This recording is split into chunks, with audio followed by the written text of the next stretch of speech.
কিছুদিন আগে বুফিয়ার মধ্যে আপনার বল দিয়ে আসছে বুঝছেন নি? তো এখন আমার হাতে গোপ্পা জাত আসিল না, এটারে গোপ্পা জাত কয় তারা, হেঁড়ার জাত কোয়ারি। তো এখন এই গ্লাভস খুলিন না আসলে আইন দিয়ে আন্ডা বাজিয়ে শালাই কোনাতে সোরের মতো আইছে। আইয়ে মন্তর মনে করেন আমি যখন গ্লাভস যদি লাগাইতাম গেছি এত আমার লাগাইতে দেন ফুল ফুল ফুল ফুল ফুল।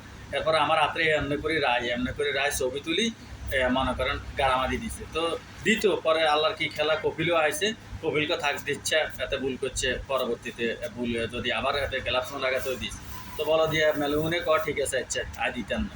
এ কথা কই শালা যায় 4 দিন পরে পরে আমার 200 রিয়াল গারামা দিচ্ছে, বাংলার 6,500 টাকা। তাহলে চিন্তা করে না, আমি চিন্তা করছি কি দরকার আগে হাইকেন দিলে আগুম আগে হইতাম না হসি হলো আই গ্লাভস আততন করতে না, তাও আমি হসুন হসি মনে করেন আই হসা হাত দিয়ে গুঁড়ো খাবাই দিতে হইব, এছাড়া আর কিছু করার নাই। কারণ কি আঙ্গো দেশে যে আমলে গ্লাভস ছিল না, ব্রিটিশ আমলের কথা, এই আমলে মানুষ 100-150 বছর বাঁচত, আর এখন মানুষ 50-60 বছর বাঁচে এই গ্লাভস লাগাই দিই। আতিয়ান আল্লাহ আরো দেন আতিয়ান কি গুণ হয়েছে।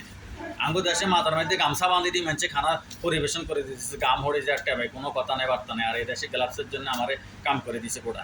ভাগ্যবালা কপিল না থাকলে হয়তো আমারে প্রায় 1,000 টাকা মারলে 32,000 টাকা মারে দিত। তো এই জন্য বলি এসবে গপ্পাজার টপ্পাজার এগিনলই মানে খুব একটা ক্যাসালের ভিতরে আসি, আটটাত গামাই যায়, অশান্তির মধ্যে আছে।